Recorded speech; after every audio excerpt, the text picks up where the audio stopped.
Home prices across New York State are still increasing going into 2024, with the typical price of a home up 2.5% over the last year. However, I think these prices could start heading into negative territory sometime over the next 12 months due to a continued surge of outbound migration from the state. With New York losing a massive 221,000 people in 2022, that was the second biggest migration loss in its history, and you can see this migration loss is getting worse year after year. So at some point, the more people that move out, the more homes that will be listed on the market and the fewer buyers there will be, which will put downward pressure on prices in New York State. However, there's a really interesting thing going on in New York's housing market that I'm sure many of you have noticed if you're a home buyer or investor there, and that's the fact that inventory and the number of homes for sale is actually really, really low. With 36,000 homes currently being on the market for sale in New York, which is down almost 50% from its pre-pandemic levels, and is actually down even from where it was a year ago. So even with mortgage rates now over 7%, there's still less and less inventory showing up on the New York housing market for sale. And this is almost like a big contradiction. You have to wonder to yourself about, like, how could so many people be leaving New York, but then the inventory for sale continues to decline? And I have a couple theories on that I'll tell you about later in this video. But first things first, we got to talk about the big differences that exist across New York's housing market. Because whether you're talking about New York City or Westchester or Albany or Rochester, Syracuse, or Buffalo, there's huge differences across all these markets. And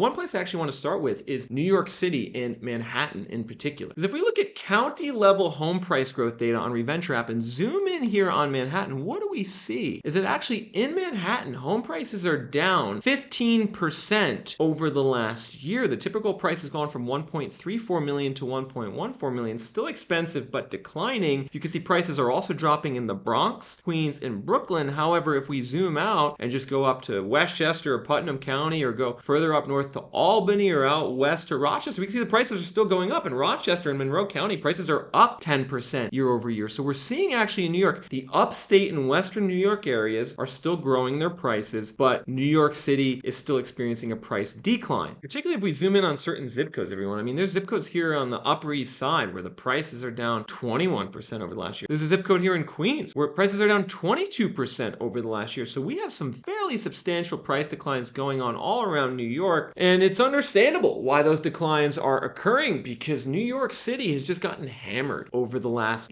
3 years since the pandemic. But really over the last 6 to 7 years, New York City has been in a housing market recession. The prices, they just got way too high. The people couldn't afford them. They started to move out, and then the pandemic hit, which sent a huge flood of people out of New York City to some areas in the suburbs up in Westchester and Long Island or upstate. And another area where people went was also northern Jersey, folks. So over here in the red here, these are areas in New Jersey like Union County and Morris County and Somerset County and Middlesex County, where the prices are still going up 7-8% year over year. Technically, these areas are in New Jersey, but they're really part of the New York metro area, and they are still, appreciating these areas in New Jersey. I know I have some viewers out there who are saying, like, when are home prices ever going to come down in these locations? And again, this is all due to low inventory. If we change the data point here to inventory on Reventure app and then open up one of these areas like Union County, New Jersey, you can see we've gone from 1,800 homes for sale in 2018 to 500 homes for sale. I mean, that's literally like a 70% decline in inventory. We're going to need to see this inventory go back up before we see the prices start to go down, which is data that you guys should track on Reventure app. Another area that's like this is Westchester County. The inventory has gone from 4,000 homes for sale in 2018 down to 1,700 homes for sale in Westchester County, folks. At the same time, the days on the market's also gone down to 53 days, and the percentage of sellers cutting the price in Westchester County is down to 17% in October 2023. That's the lowest share of price cuts on record, at least going back 7 or 8 years in Westchester County. Meanwhile, in Nassau County on Long Island, only 11% of people cut the price in the most recent month. That's also close to the lowest price cut share on record. And so, a lot of these areas outside of New York City are still super, super tight housing markets that need to see some relief in terms of inventory before prices drop. Now, here's an interesting question, though, you should ask yourself if you're a home buyer in New York or any other state in America, in fact, and that's like, how do you start to realize or know if it's a good time to buy in terms of valuation, right? How can you look at home prices in an area, whether it's a county or zip code, and say to yourself,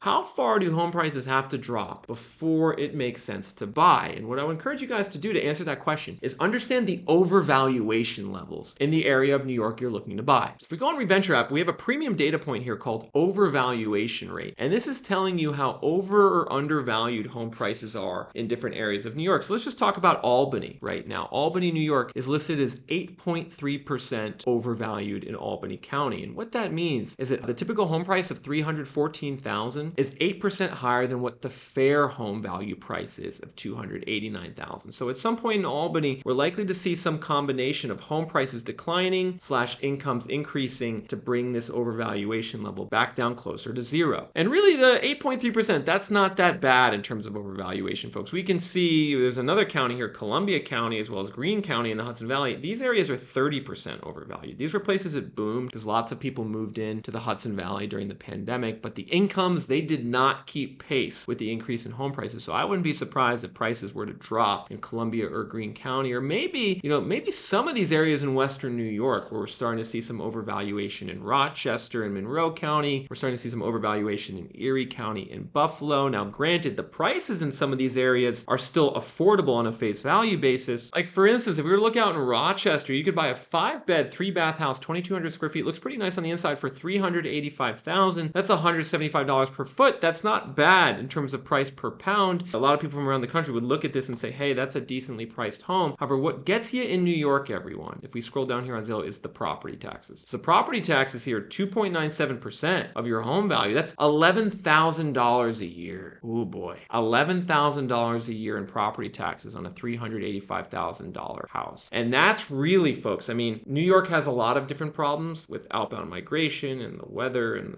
for a variety of different things to contend with. But it's those property taxes that are really, really going to get you. And just to see, let's take a look at a map of the property tax rates across New York State. You can see as a whole across New York State, the property tax rate is about 1.54%, which is one of the highest in America. For example, in comparison in Alabama, it's 0.35%. It's literally 1/5 the property taxes in Alabama for the same house. However, zooming in more closely on New York, we can see that the highest tax rates are in that upstate to western New York region, Rochester, Syracuse, 2.5%. We could see 1.8% property taxes in Albany, 2% in Poughkeepsie. If we go in Westchester County, they're a little lower at 1.6%. And actually in New York City, the property taxes are the lowest, around 1%. However, since the values are so high in New York, you're still paying $11,000 a year in your annual property tax bill. So we got really high taxes all across New York State, which is one of the main reasons people continue to leave, and one of the big reasons why real estate investors don't like buying in New York. Because I think a lot of you guys, if you're real estate investors, you look at New York State, and particularly some of the upstate areas, and you see the cheaper prices and the higher rental yields, but then you look at those property taxes and realize that your return in your cap rate is not as high as it should be, right? Those property taxes, it's money that you're never going to see back as a real estate investor or home buyer. So be very cognizant of that if you're buying in New York. But really, real quick, if you guys don't mind, I want to go back talking about overvaluation and the areas of New York that are most overvalued and least overvalued, because I discovered something very interesting preparing for this video. And that's the fact that certain parts of New York's housing market are undervalued right now. Interesting. Let's take a look at this, everyone. If we go back to looking at overvaluation percentage on Reventure app and we zoom in here on New York City, what do we see, folks, is that we have Manhattan, New York County, New York, listed as 23% undervalued. So it's minus 23% in overvaluation, which means it's undervalued. This is the first time that New York's housing market has been undervalued in the last 2 decades. And the principal reason for this is I know many people are going to say, hey, how could you say New York is undervalued? It's so expensive. Let me explain why the data on Reventure app is showing New York is undervalued. It's because the home values in Manhattan today at 1.1 million for the typical value is actually below where it was in 2014. So the prices in Manhattan are down in nominal terms since 2014, which means that the inflation adjusted prices are down 35-40%. And the way that we calculate overvaluation on Reventure app is we look at the home value to income ratio in particular, right? And that's ultimately the driving force here. The home value to income ratio in Manhattan is 11.5. Typical home value of 1.1 million divided by a median income of 100,000, when the long run average is 15. So think about this, folks. Ratio of home prices to income in Manhattan is now at the lowest rate it's been on record. Now, to be clear, that's not saying that Manhattan's affordable. Manhattan in New York City is always going to be expensive because it's the biggest international city in the world that all the international people with money come to. 30 to 50% of the home sales, condo sales in Manhattan are cash buyers who have a lot of money. So it's kind of, a different type of housing market. But the fact that the value to income ratio is at its cheapest level in decades says that maybe this is going to be a market, New York City, that's going to bottom pretty soon. Maybe it'll bottom in the next year. And if someone has the money, if someone has $2 million or $1.5 million